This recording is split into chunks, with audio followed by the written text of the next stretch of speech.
প্রিয় দর্শক শ্রোতা, আসসালামু আলাইকুম এবং অফুরন্ত শুভকামনা সবার জন্য। গতকাল 9 এপ্রিল বৃহস্পতিবার ছিল আমাদের জাতীয় সংসদের ইতিহাসে আরেকটি কালো অধ্যায় এবং কালো দিন। আর এটি বলছি সঙ্গত কারণেই, আপনারা যারা আমাদের সংসদীয় কার্যাবলী পর্যবেক্ষণ করছেন বা নিয়মিত খোঁজখবর রাখছেন জাতীয় সংসদে কী হয়, তারা ইতিমধ্যে জেনেই গিয়েছেন কাল জাতীয় সংসদের সরকারি দল বিএনপি সংখ্যাগরিষ্ঠতার জোরে তথা গায়ের জোরে দুটো গুরুত্বপূর্ণ, জনগুরুত্বপূর্ণ, এই দেশের মানুষের জন্য প্রয়োজনীয়, একটি গণতান্ত্রিক দেশের জন্যে প্রধান শর্ত এই বিষয়গুলো এমন দুটো অন্তর্বর্তীকালীন সরকার জারিকৃত গুরুত্বপূর্ণ অধ্যাদেশ সামারিলি বাতিল করে দিয়েছে বিএনপি সরকার। তো এই দুটোর মধ্যে একটি হলো জাতীয় মানবাধিকার কমিশন অধ্যাদেশ অন্তর্বর্তীকালীন সরকারের জারি করা, আর আরেকটি হলো সুপ্রিম কোর্টের বিচারক নিয়োগ অধ্যাদেশ। তো এই দুটোই ছিল জনগুরুত্বপূর্ণ এবং সত্যিকার অর্থে এই অধ্যাদেশ দুটো এমনভাবেই প্রণীত হয়েছিল যে আমরা দীর্ঘ সময় যা চাচ্ছিলাম, একটি স্বাধীন বিচার ব্যবস্থা এবং একটি স্বাধীন জাতীয় মানবাধিকার কমিশন, তো সেই স্বপ্ন পূরণ হতে পারতো আমাদের, কিন্তু হয়নি, কারণ বিএনপি সরকার গতকাল এই দুটো অধ্যাদেশ বাতিল করে দিয়েছে। তো প্রিয় দর্শক শ্রোতা, যদিও দুটো অধ্যাদেশ নিয়ে কথা বলছিলাম, আমি আমার এই এপিসোডের বাকি অংশে আমার আলোচনা সীমিত রাখবো শুধুই জাতীয় মানবাধিকার কমিশন সংক্রান্ত বিষয়, আর সুপ্রিম কোর্টের বিচারক নিয়োগ এবং সুপ্রিম কোর্ট সচিবালয় বিষয়ে আলাদা এপিসোড করব। তো ধন্যবাদ সঙ্গে থাকবার জন্যে, আর অনুরোধ করব আরেকটু সবাইকে এই এপিসোডের শেষ পর্যন্ত সঙ্গে থাকবার জন্যে, কারণ আমি জাতীয় মানবাধিকার কমিশন বিষয়ে যেই তথ্যপত্রগুলো দেব এগুলো খুবই শক্তিশালী হতে যাচ্ছে এবং ভেরিফায়েবল কিছু এভিডেন্স এবং প্রুফস আমি আপনাদের সঙ্গে শেয়ার করব। যারা মানবাধিকার ইস্যু নিয়ে কাজ করেন, কথা বলতে চান, আলোচনায় অংশগ্রহণ করতে চান, আপনারা কিছু তথ্যপত্র পাবেন যা আপনার আলোচনাকে শক্তিশালী করবে, আপনার স্ট্যান্ড পয়েন্টকে আরও জোরালো করবে। আমি এটি নির্দ্বিধায় বলতে পারি, তাই অনুরোধ করছি শেষ পর্যন্ত থাকবেন। ধন্যবাদ প্রিয় দর্শক শ্রোতা। তো গতকাল সরকারি দল বিল আনলো সংসদে, যেই বিলটির টাইটেল ছিল বা শিরোনাম ছিল বা নাম ছিল জাতীয় মানবাধিকার কমিশন রহিতকরণ ও পুনঃপ্রচলন। রহিতকরণ ও পুনঃপ্রচলন দুটো ভাগে ভাগ করে নামটি, আর তার কারণও আছে। তো প্রথমেই কথা বলবো রহিতকরণ অংশটুকু নিয়ে। তো রহিতকরণ অংশটুকুকে, এটিকে ইংরেজিতে আমরা অনেক সময় অ্যাবলিশন বা ডিসলিউশন বলি। অ্যাবলিশ করা হয় বা এগুলোকে বাতিল করে দেওয়া হয়। তো যেটি হোক, এইটি একটি পর্ব যেটিকে বাতিল করা হয়েছে, ডিসলিউশন ঘটেছে বা অ্যাবলিশন ঘটেছে, অ্যাবলিশ করা হয়েছে। আর আরেকটি হলো পুনঃপ্রচলন, রিএস্টাবলিশমেন্ট বা রিকনস্টিটিউশন বা রিইনস্টেটমেন্ট, এইসব নামে ডাকা হয়। প্রেক্ষাপট ভিন্ন হতে পারে, তখন নামটি পাল্টে যায়, কারণ এই বিলগুলোর ইংরেজি ভার্সনও থাকে। তো যাই হোক, তো সেই অধ্যাদেশটি আর সেই বিলটি অধ্যাদেশ জারি করেছিল অন্তর্বর্তীকালীন সরকার, অধ্যাপক ডক্টর মোহাম্মদ ইউনূসের নেতৃত্বাধীন সংস্কার কমিশনগুলো এবং জাতীয় ঐকমত্য কমিশন। 133টি অধ্যাদেশ নিয়ে কাজ করছে জাতীয় সংসদ বর্তমানে, আপনারা জানেন। তো এর মধ্যে গুরুত্বপূর্ণ একটি হলো এই জাতীয় মানবাধিকার কমিশন অধ্যাদেশ। তো বিএনপি যখন বিলটি এনেছে গতকাল, সেই বিলটি দুভাগে বিভক্ত করে নাম দেওয়া হয়েছে, কারণ দুটো আলাদা ফাংশন আছে এখানে। একটি হলো সেই বিলকে বাতিল করে দেওয়া, সেটি তারা কণ্ঠভোটে করেছে গতকাল। আর পুনঃপ্রচলন বলা হচ্ছে এই জন্যে, সেই অধ্যাদেশ জারি করে, সেই অধ্যাদেশটি বাতিল করে, অন্তর্বর্তীকালীন সরকারের জারিকৃত অধ্যাদেশটি বাতিল করে 2009 সালের আওয়ামী আমলে আইন দিয়ে যেই জাতীয় মানবাধিকার কমিশন চলত 2009 সালে, সেইটি পুনঃপ্রচলন করেছে বিএনপি। আগের আওয়ামী জাতীয় মানবাধিকার কমিশনটি ফিরিয়ে এনেছে। প্রিয় দর্শক শ্রোতা, এটি একটি ট্র্যাজেডি আমাদের জাতীয় ইতিহাসে, কারণ সেই 2009 সালের জাতীয় মানবাধিকার কমিশনের দমন পীড়নের শিকার কিন্তু বিএনপি, এবং সম্ভবত নেতা কর্মীর সংখ্যার হিসেবে বিএনপি দলীয়রাই বেশি জাতীয় মানবাধিকার কমিশনের শিকার হয়েছিল এরা। জাতীয় মানবাধিকার কমিশনগুলোর কাজ পৃথিবীর বিভিন্ন দেশে মানবাধিকার রক্ষা করা, দেশের নাগরিকদের মানবাধিকার নিয়ে কথা বলা, মানবাধিকার লঙ্ঘিত হলে উচ্চকিত হওয়া, সচকিত হওয়া, উচ্চ কণ্ঠে কথা বলা এবং নাগরিকদের পাশে দাঁড়ানো, সরকারি জুলুম নিপীড়নের বিরুদ্ধে জনগণকে রক্ষা করা। কিন্তু আমাদের দেশে বিষয়টি ভিন্ন ছিল। বিশেষভাবে 2009-তে হাসিনা যে সংশোধিত জাতীয় মানবাধিকার কমিশন তৈরি করেছিলেন সেইটি আমাদের বিপক্ষে দাঁড়িয়েছিল, আর সেইটির শিকার কিন্তু বিএনপি দলীয়ভাবে।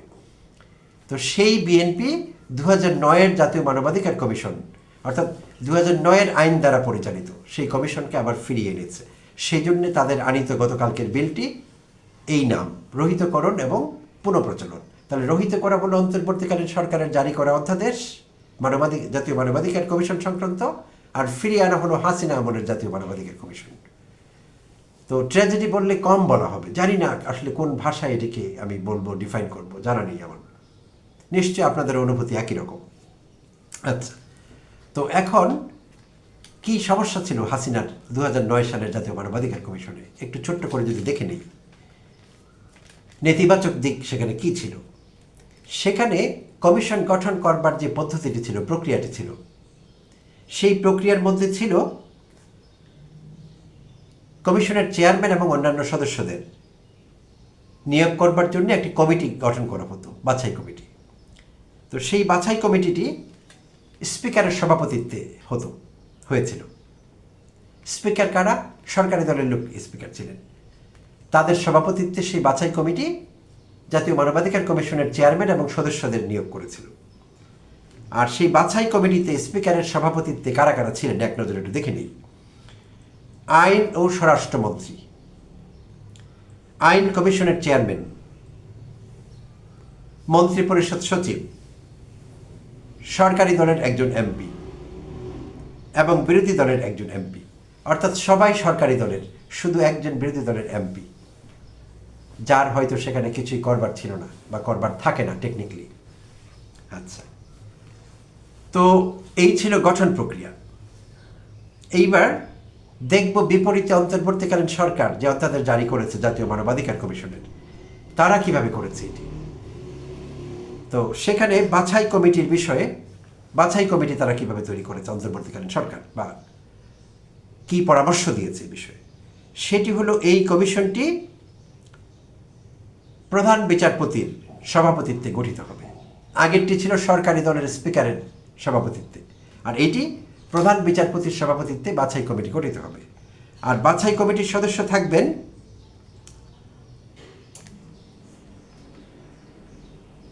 আপিল বিভাগের একজন বিচারক, আপিল বিভাগের একজন বিচারক।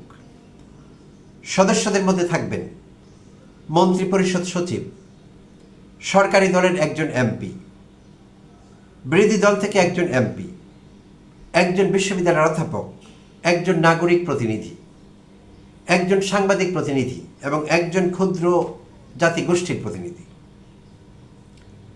এই হলো বাছাই প্রক্রিয়া, বাছাই কমিটি। তো বুঝতেই পারছেন এই অন্তর্বর্তীকালীন সরকারের উপস্থাপিত বা প্রস্তাবিত বাছাই কমিটিটি আরও ব্যাপক। সেখানে বিচারপতি, সাংবাদিক, নাগরিক প্রতিনিধিত্ব এবং প্রধান বিচারপতির সভাপতিত্ব সর্বোপরি, তো এই বিষয়গুলো থাকছে।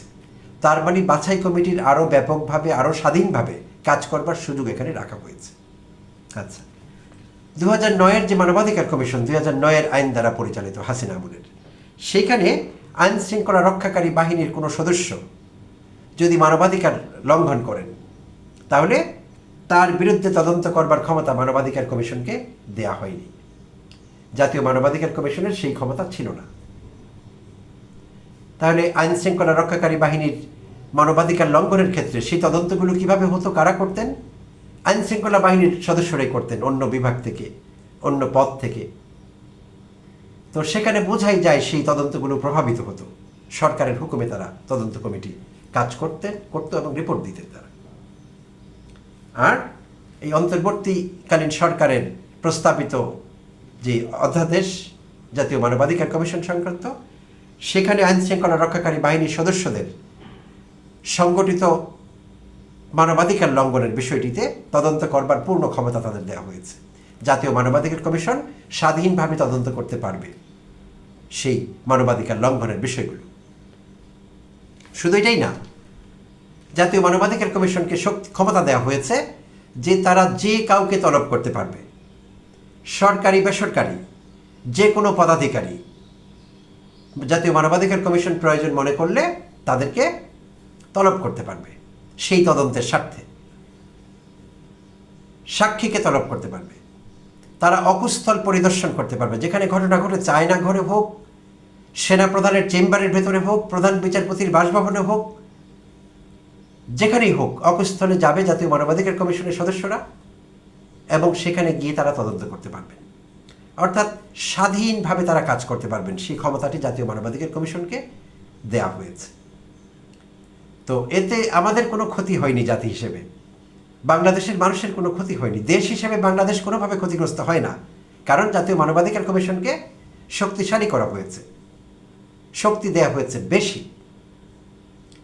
অর্থাৎ দেশের নাগরিকদের মানবাধিকার আরও বেশি বেশি রক্ষিত হবার সুযোগ তৈরি হয়েছিল। কিন্তু না, হবে না, কারণ বিএনপি সরকার সেটি চাইছে না। কারণ বিএনপি সরকারের আশঙ্কা হলো, এটি আইনমন্ত্রী গতকাল বলেছেন যে যদি এমন কোনো আইন হয়, এমন কোনো অধ্যাদেশ হয় যে বিএনপি সরকারে এসে ঠিকভাবে কাজ করতে পারবে না, তাহলে সেটি শুরুতে অকার্যকর হয়ে যাবে। চমৎকার চমৎকার স্বীকারোক্তির জন্য আইনমন্ত্রী আসাদুজ্জামানকে শুভেচ্ছা জানাচ্ছি, প্রাণ ঢালা শুভেচ্ছা। তিনি বলেই দিয়েছেন যে যদি এমন অধ্যাদেশ, এমন আইন থাকে যে বিএনপি সরকারে এসে কাজই করতে পারবে না, তাহলে আমরা এগুলো মানবো কেন, এগুলো অকার্যকর হবে। অর্থাৎ বিএনপি পাওয়ার চায়, বেশি বেশি পাওয়ার, ক্ষমতা এক্সারসাইজ করতে হবে তাদের। তো সেই জন্য তারা সেটির বিরোধিতা করবে, এটি স্বাভাবিক। আর তুলনামূলক চিত্রটি আপনাদের দেখিয়ে দিলাম কোন কমিশনটি কেমন ছিল। আচ্ছা, এবার এই জাতীয় মানবাধিকার কমিশন সম্পর্কে 5 জন বিশিষ্ট নাগরিকের মতামত আপনাদের সঙ্গে শেয়ার করবো। প্রিয় দর্শক শ্রোতা, এই এপিসোডের সবচেয়ে গুরুত্বপূর্ণ অংশ সম্ভবত এটুকুই হতে যাচ্ছে। 5 জন বিশিষ্ট ব্যক্তিত্বের বক্তব্য শেয়ার করবো আপনাদের সঙ্গে। 12ই মার্চ আমাদের ত্রয়োদশ জাতীয় সংসদের প্রথম অধিবেশন শুরু হলো। তার আগের দিন 11 মার্চ প্রথম আলোতে জয়েন্টলি লেখা 5 জন এই বিশিষ্ট ব্যক্তির, এবং সবাই কূটনৈতিক ডিপ্লোম্যাটস, তাদের একটি চিঠি প্রথম আলোতে প্রকাশিত হয়েছিল ঠিক আগের দিন, জাতীয় সংসদের প্রথম অধিবেশনের আগের দিন। তো সেইটি আমি আপনাদের সঙ্গে একটু শেয়ার করতে চাইছি।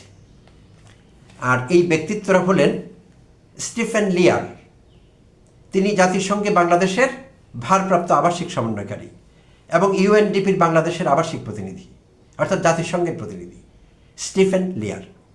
5 জনের কথা বলছিলাম, 5 জনের মধ্যে তিনি একজন। অজিত সিং, তিনি বাংলাদেশের কানাডিয়ান হাই কমিশনার, বাংলাদেশস্থ কানাডার দূতাবাসের হাই কমিশনার অজিত সিং।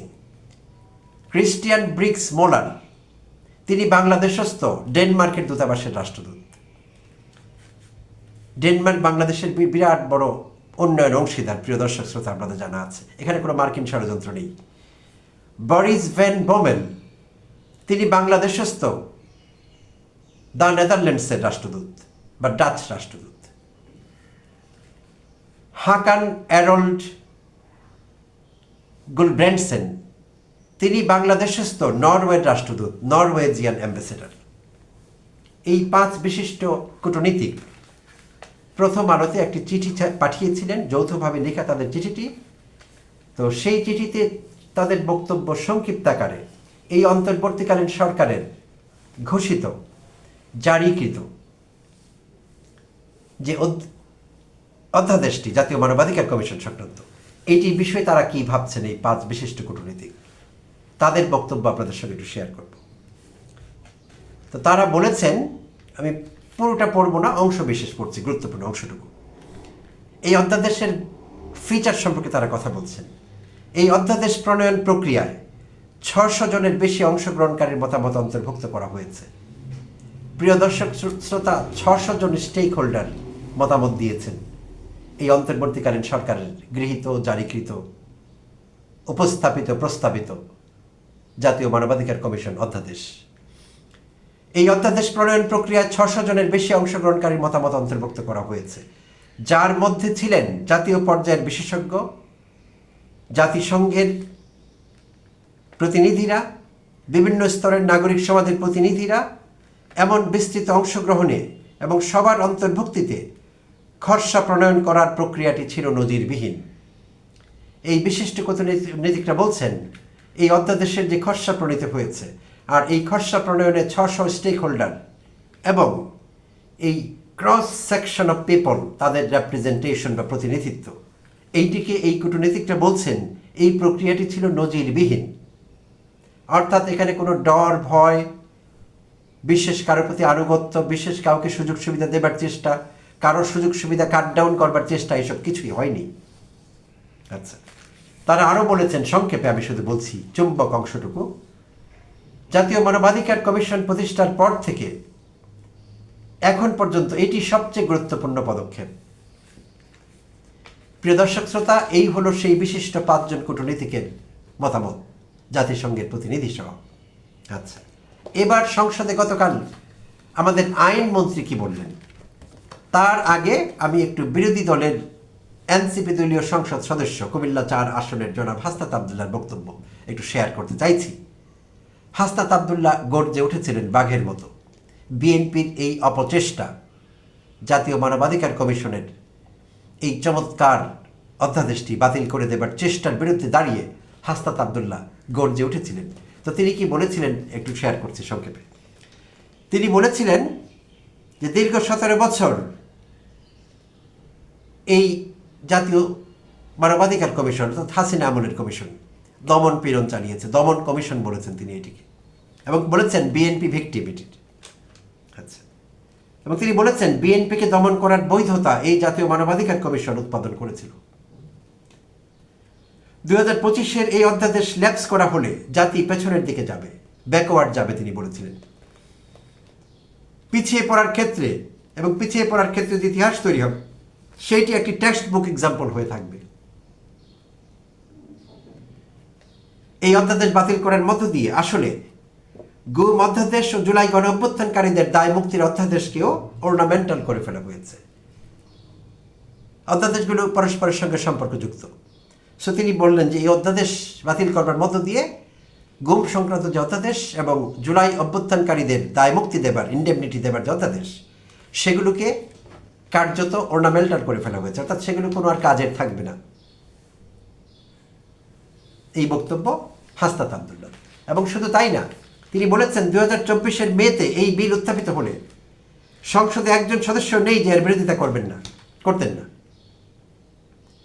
হাসিনা আমলের যে জাতীয় মানবাধিকার কমিশন, হাসিনা আমলের প্রণীত আইন দ্বারা যেটি গঠিত হয়েছিল, তো সেইটিতে যেই বিষয়গুলো আছে যে জাতীয় মানবাধিকার কমিশন কারো বিরুদ্ধে মানবাধিকার লঙ্ঘিত হলে নাগরিকের বিরুদ্ধে তদন্ত করতে পারবে না। তো কমিশনের যাদের কথা বলা হয়েছে, গঠন প্রক্রিয়ার কথা বলা হয়েছে, বাছাই কমিটিতে কারা কারা থাকবেন, 6 জনের মধ্যে 5 জনই সরকারি দলের। তো হাসনাত আবদুল্লাহ বলছেন যদি সেভাবে হতো বিষয়টি 2024-এর মেতে, তাহলে এই সংসদের সব সদস্য, যেহেতু মেজরিটি এই সংসদের বিএনপি সংসদ সদস্য, তাদের মধ্যে একজনও পাওয়া যেত না যারা বিরোধিতা করতেন না, অর্থাৎ হাসিনা আমলের সেই মানবাধিকার কমিশনের বিরোধিতা করতেন তারা। কিন্তু এখন হাসনাত বলেছেন যে এখন ঋতু পাল্টেছে, সময় পাল্টেছে, চেয়ার পাল্টেছে, তাই আপনারা এখন এই অন্তর্বর্তীকালীন সরকারের জারি করা এই চমৎকার অধ্যাদেশটির বিরোধিতা করছেন আর ফিরিয়ে আনছেন সেই হাসিনা আমলের দমন কমিশনকে। এই বক্তব্য হাসনাত আবদুল্লাহ রেখেছেন।